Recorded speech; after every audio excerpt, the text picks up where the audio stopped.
Today I'm going to explain to you immunity. Students, immunity is the ability of body to fight against infection. Ability of a body to fight against infection. इंसान में कितनी ताकत है infection से लड़ने की naturally without any support, without any medicine, without any kind of immunization. खुद उसमें कितनी ताकत है naturally एक इन्फेक्शन से लड़ने की, that is called as immunity. Immunity in simple words का मतलब है ability of a body to fight against infection. कितनी ताकत है आप में खुद बिना किसी के सपोर्ट के इन्फेक्शन से लड़ने की, that is called as immunity. Immunity को जब हम ब्रॉडली क्लासिफाई करते हैं तो दो किस्म की होती है. One is called as innate immunity and another is called as acquired immunity. In today's lecture I will explain to you innate immunity. Innate immunity के students दो और नाम होते हैं, inborn immunity and non specific immunity. ठीक है जी. इनेट का मतलब होता है नेचुरल, वो चीज़ जो आपको नेचुरली मिले. ठीक है, इसका और एक नाम भी है नेचुरल इम्यूनिटी. ठीक है students, इनेट, inborn, non specific, natural, ये सब एक ही चीज़ है. इनेट का मतलब होता है something which is right from your mother's womb. यहाँ पे जैसे मैंने आपको लिखा इनबॉर्न, इनबॉर्न का मतलब होता है जो इंसान को माँ की पेट से ही मिले. वो इम्यूनिटी जो आपको माँ की पेट से ही मिले, उस इम्यूनिटी को कहा जाता है इनेट इम्यूनिटी.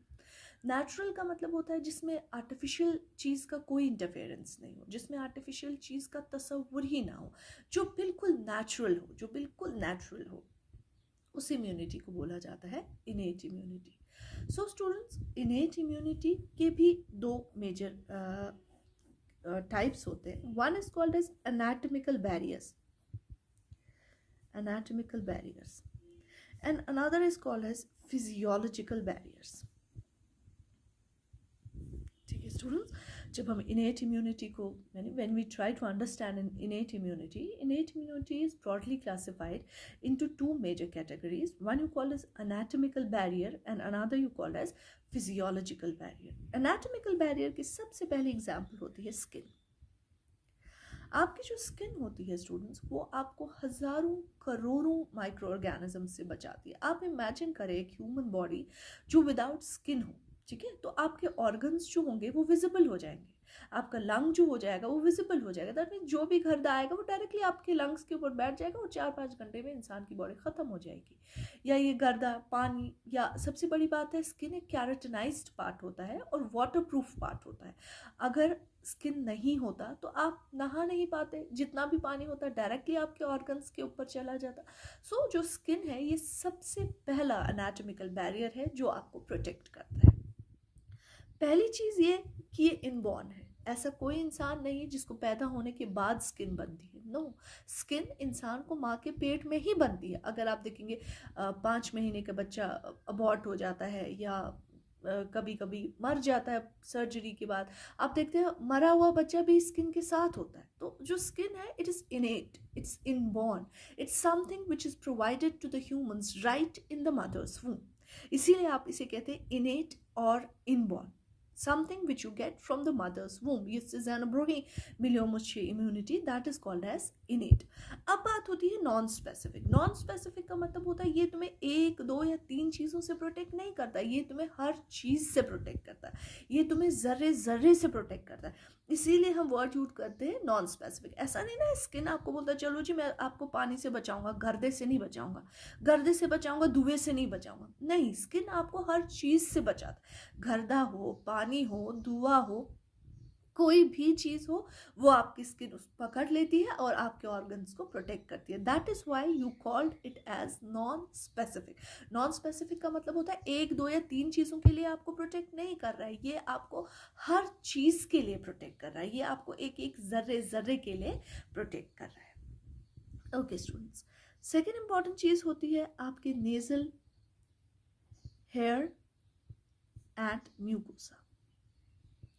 जो आप देखेंगे बच्चा जो होता है नेजल हेयर के साथ पैदा होता है, या आप म्यूकस उसके नाक में होता है और ये नेजल म्यूकोसा और हेयर क्या करता है, ये डस्ट पार्टिकल्स से आपको प्रोटेक्ट करता है। आपके जब आप एयर को इनहेल करते हैं, एयर में हज़ारों डस्ट पार्टिकल्स होते हैं, अगर वो डस्ट पार्टिकल्स आपके लंग्स में अंदर चले जाए तो आप क्या देखेंगे स्टूडेंट्स, वो सारा आपके लंग्स को ब्लॉक कर देंगे और इंसान की बॉडी प्रॉपरली काम नहीं कर पाएगी। सो nasal hair and nasal this mucosa is a natural thing and it protects you for everything। जैसे मैंने आपको स्किन के लिए बोला कि सिर्फ गर्दे के लिए ही नहीं आपको प्रोटेक्ट करेगा, आपको हर चीज़ के लिए प्रोटेक्ट करेगा। इवन आप कभी कोई स्ट्रॉन्ग स्मेल लेते हैं उस चीज़ से आपको प्रोटेक्ट करता है, या बहुत सारी चीज़ें, आप कभी गर्दे को इनहेल करते हैं तो उन सब चीज़ों से ये आपको प्रोटेक्ट करेगा। इसीलिए हम इसको कहते हैं non specific.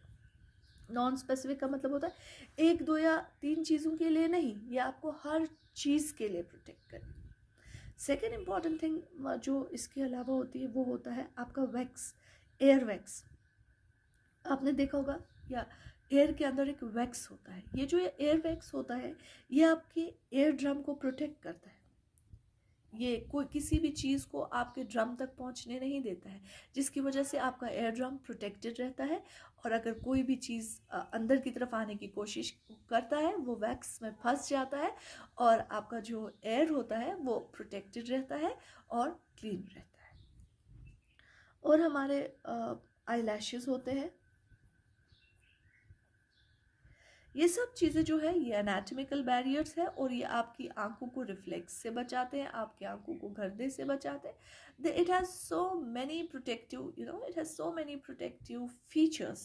If you keep on adding, there are so many protective features that you can add on to it, जिसको आप add on कर सकते हैं।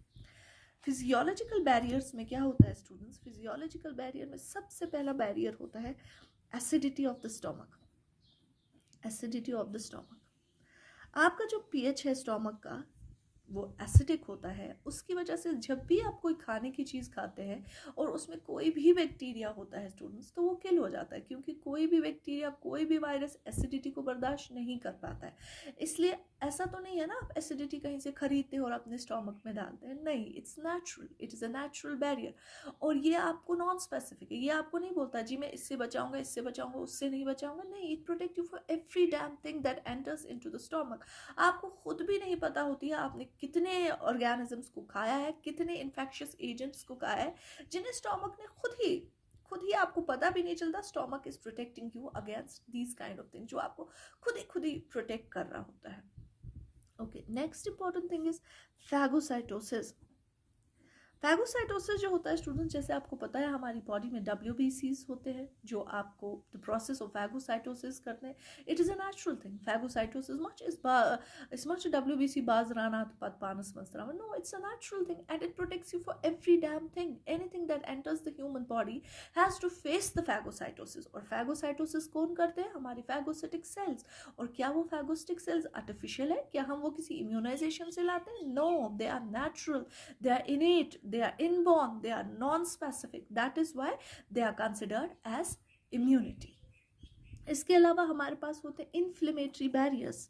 इन्फ्लेमेटरी बैरियर्स जैसे आपने देखा होगा स्टूडेंट्स, मोच टॉप हेवन अस कित कन चलान पता मोच टॉप हेवन कुछ साथ पेन फील गसान, sometimes we don't feel the pain, मगर क्या होता है हमें वहाँ स्वेलिंग हो गई होती है, या सुबह नेलिस निंद्र वोतान तक स्वेलिंग, वो जो चीज़ होती है that is a inflammatory barrier. वो आपको खुद ही प्रोटेक्ट करता है। जब आपको स्वेलिंग हो जाती है आपको पता चलता है कि वहाँ पर किसी ने काटा है और आपको ज़रूरत पड़ेगी बॉडी को प्रोटेक्ट करने की।